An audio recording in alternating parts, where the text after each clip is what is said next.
Si queremos acercarnos a la figura de Arias Montano, humanista clave de nuestro siglo de oro, es preciso visitar La Peña, esa montaña cuyas cornisas naturales se adelantan recortándose en el cielo. Subamos monte arriba.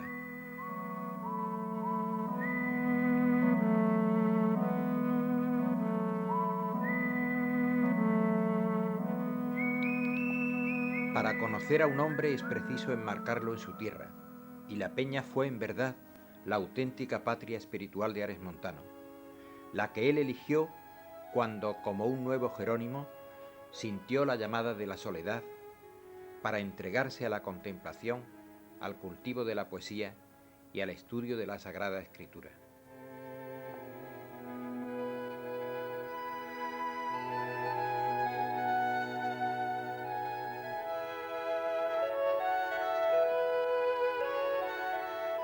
Sus trabajos y obligaciones le obligarían luego a abandonar su rinconcillo, como a él le gustaba llamarlo, pero en su ausencia siempre sentirá añoranza de esos montes.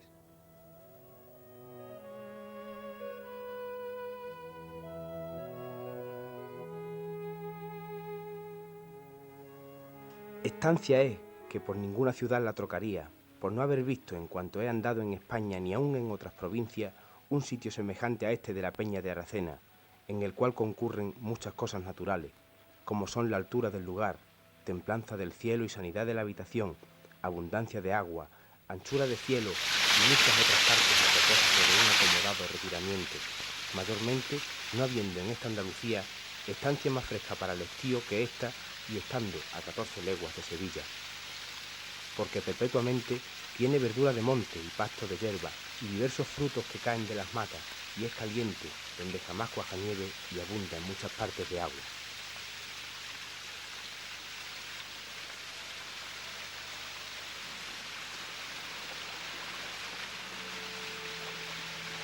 El propio Arias Montano nos refiere el descubrimiento de esa vocación a vivir en la soledad cuando encontró este paraje montañoso donde le habían precedido otros ermitaños y anacoretas.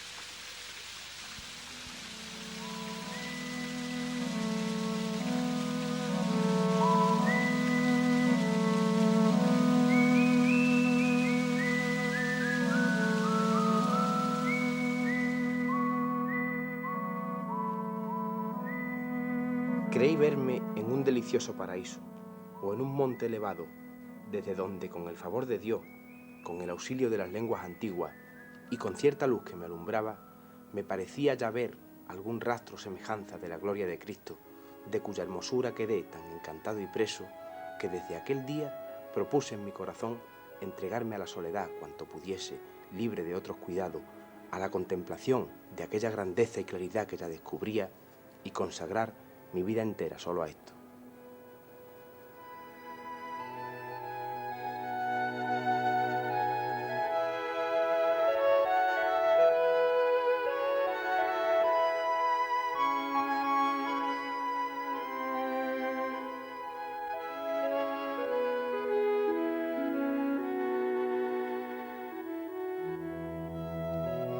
Probablemente en La Peña escribió la primera versión que existe en romance de ese libro de la Biblia, cima de la lírica amorosa universal, El Cantar de los Cantares.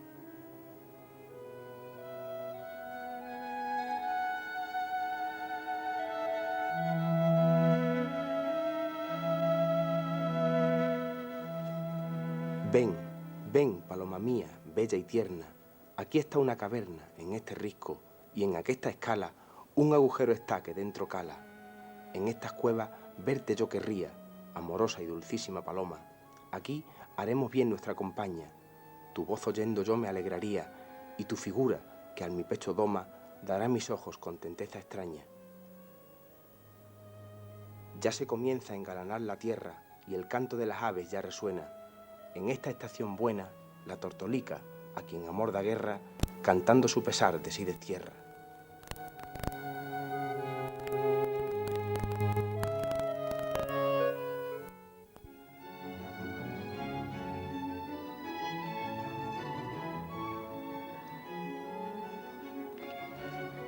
Cuando se instaló en la Peña hacia 1552, ya había terminado sus estudios cursados primero en la Universidad de Sevilla y luego en la de Alcalá de Henares.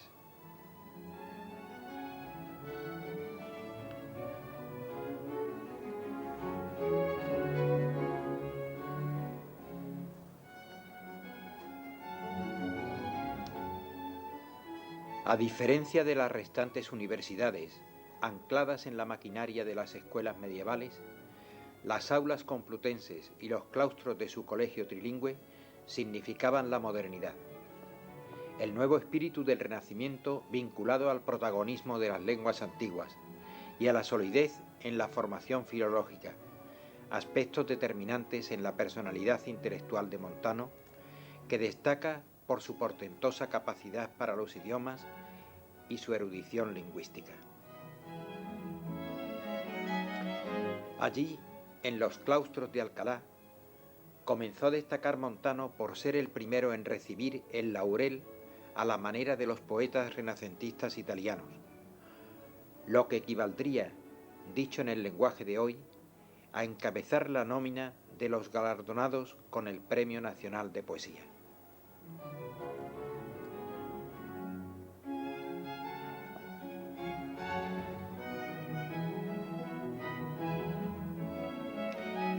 Por eso, el nombre de Arias Montano, junto al de Antonio de Nebrija, destaca en lugar de honor sobre los muros del Paraninfo Complutense como una de sus mayores glorias académicas. Por esa época escribió su Retórica, un tratado para enseñar los resortes de la oratoria sagrada, escrito en hexámetros latinos, por los que desfilan los nombres de sus amigos y el cálido recuerdo de los maestros preferidos.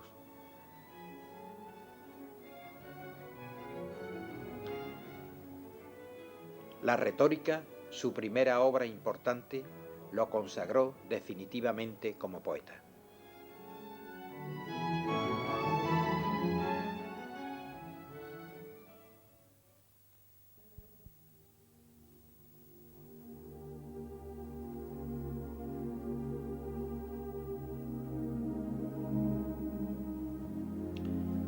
A los 33 años, siendo ya sacerdote y con dispensa del periodo de noviciado, profesó en la elitista Orden de Santiago de la Espada, en uno de sus más prestigiosos conventos, el de San Marcos de León.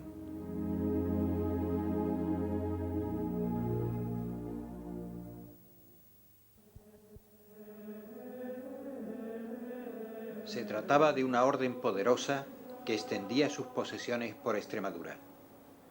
Además del convento de Mérida, todo el sur extremeño era un feudo santiaguista en torno al monasterio de Tentudía.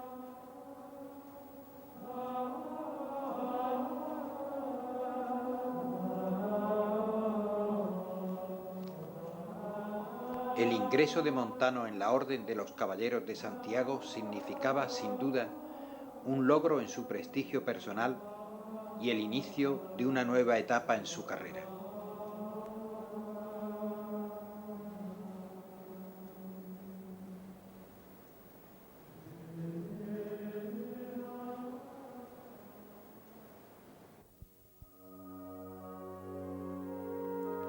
Aislado en la cima de un monte, a 1100 metros de altitud, el monasterio de Tentudía dominaba toda la región cercana a Fregenal de la Sierra, pueblo donde nació en 1527 Arias Montano, cuyo padre había sido en Llerena relator y notario del Tribunal de la Inquisición.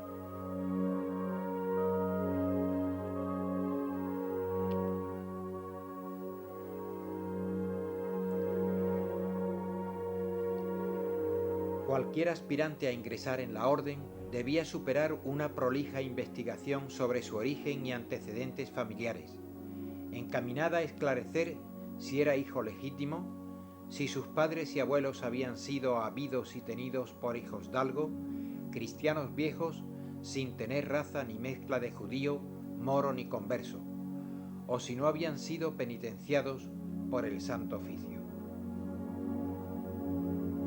A pesar de todo, el año antes de profesar en la orden santiaguista, Montano fue delatado como sospechoso judaizante y la Inquisición lo arrestó en su retiro de Alájar y lo llevó preso a Sevilla el 9 de julio de 1559. Vestir el hábito de Santiago representaba, por tanto, la mejor garantía de limpieza de sangre dentro de aquella España que olfateaba conversos, marranos y judaizantes hasta debajo de las piedras. De todos modos, Montano nunca llegó a estar libre de toda sospecha en este sentido.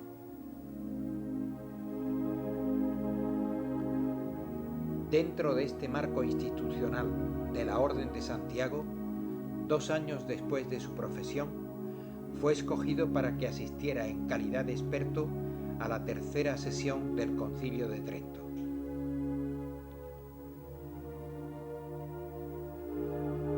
Sus brillantes y aplaudidas intervenciones en el aula conciliar significaron un espaldarazo y desde entonces comenzó a destacar como una de las mentes mejor dotadas de la Iglesia española.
Basados en la visión del profeta Ezequiel.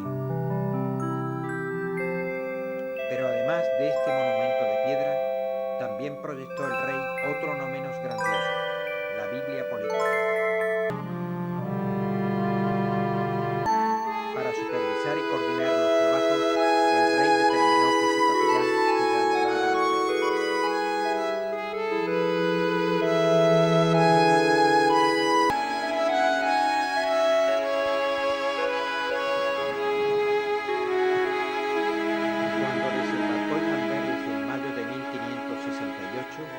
Aquellas provincias ardían en rebelión contra la intolerancia y la represión de la corona española. Durante los 8 años que duró su estancia en Flandes, a medida que Arias Montano se fue integrando en aquella sociedad de corte burgués y tradición calvinista, experimentó una importante evolución interior, una transformación espiritual que marcará el resto de su vida.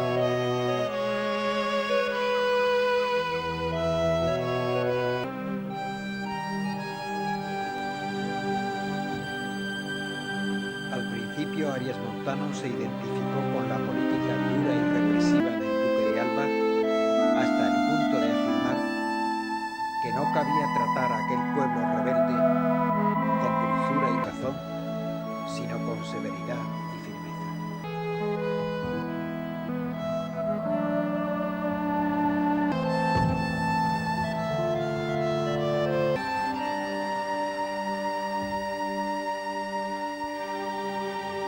pero la amistad que le unió con el círculo humanista de Plantino, el impresor antwerpiense, le hizo ver la realidad desde otra óptica, hasta el punto de pertenecer en secreto a la familia Caritatis, secta de la que Plantino era uno de sus miembros más destacados.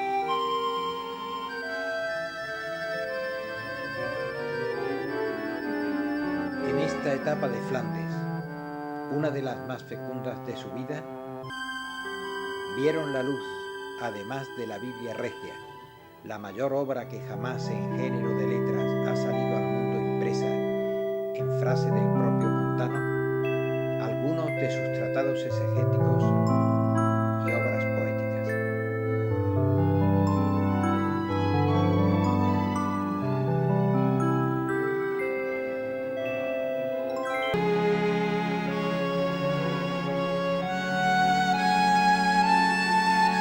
Terminada su misión en Flandes, Montano, muy en contra de su voluntad, tuvo que regresar de nuevo a España por orden del rey para encargarse de la biblioteca del Escorial, en cuyas bóvedas queda reflejado el saber renacentista tal y como lo concebían Montano y sus discípulos estudiantes.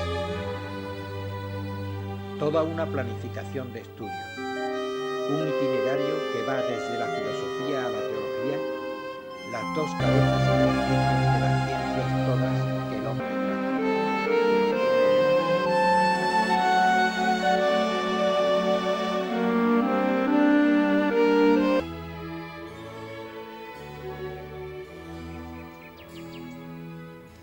Por fin, en septiembre de 1584, dimitió de su cargo de capellán y quedó libre para retirarse definitivamente al sur, a La Peña, en cuyas alturas siempre había buscado la escondida senda de los Alpes. A sus 58 años iniciaba así el otoño de su vida, y el otoño es, entre otras cosas, serenidad, recolección, síntesis. A esas alturas de su edad y de su acabada, vive entregado a escribir su opus magnum, una ambiciosa obra de síntesis con esa visión unitaria de todos los seres que caracteriza al espíritu renacente.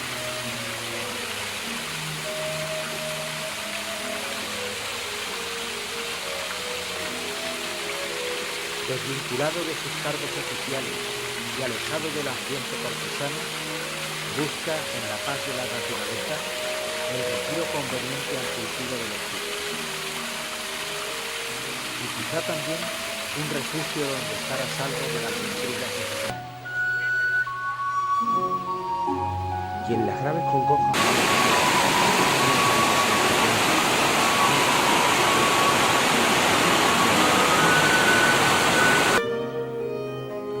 la casa del estudiante de los primeros años se ha ido transformando en la quinta ideal de un sabio humanista en la que se armonizan el arte y la naturaleza. Allí vivirá casi ascéticamente, rodeado de fuentes y plantas, de libros y obras de arte.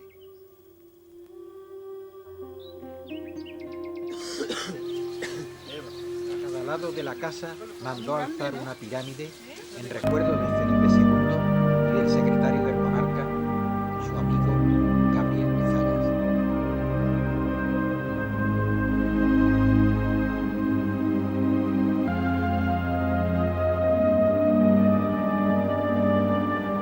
A finales de 1592 se estableció Arias Montano definitivamente en Sevilla, ciudad que siempre sintió como propia y de la que nunca se había desvinculado.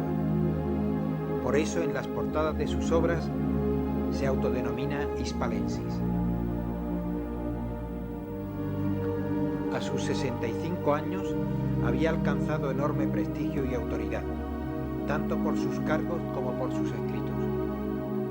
Y su influencia se hizo notar en los círculos intelectuales de aquella ciudad que vivía un momento de máximo esplendor como consecuencia de su monopolio comercial con América.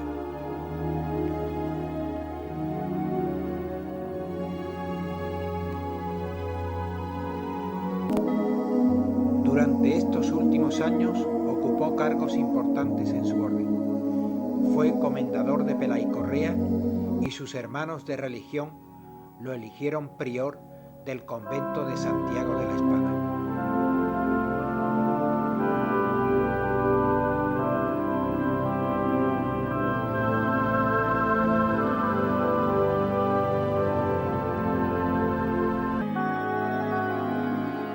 Todavía el año antes de su muerte, se retiró una vez más a la peña en verano y prolongó su estancia durante el otoño. Allí escribió su última obra que no llegaría a concluir, un comentario a los Salmos, a través de cuyas dedicatorias, desde aquellas alturas, se fue despidiendo de sus amigos.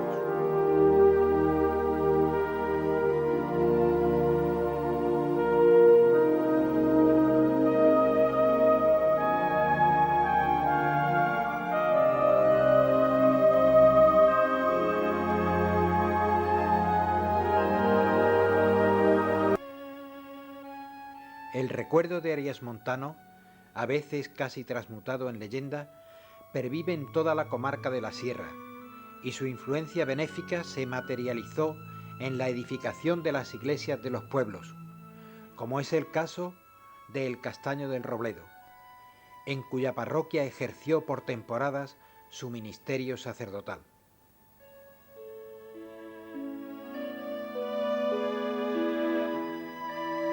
O en Aracena, donde su memoria quedará vinculada a la Cátedra de Latinidad que fundó el año antes de su muerte.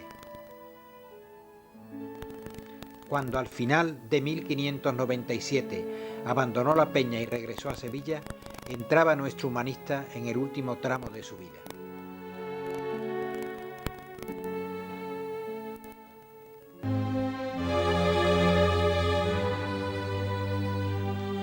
Arias Montano tuvo un final lúcido y sereno.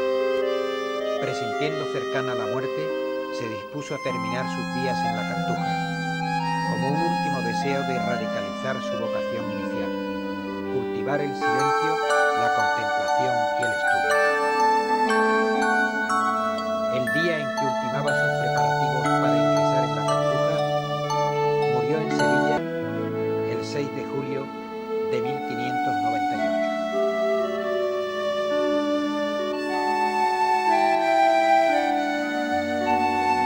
Sus restos reposan hoy en el pabellón de Hispalenses Ilustres.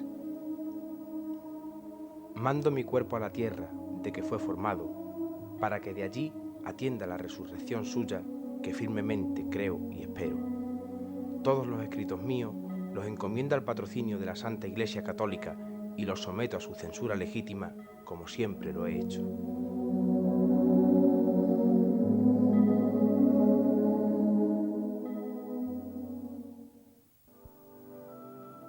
Arias Montano fue un espíritu renacentista por la universalidad de sus conocimientos. La erudición de este sabio tolerante, de este trabajador incansable que se adelantó a su tiempo, suscitó el asombro de sus contemporáneos, aunque luego la historia lo haya sepultado en el olvido.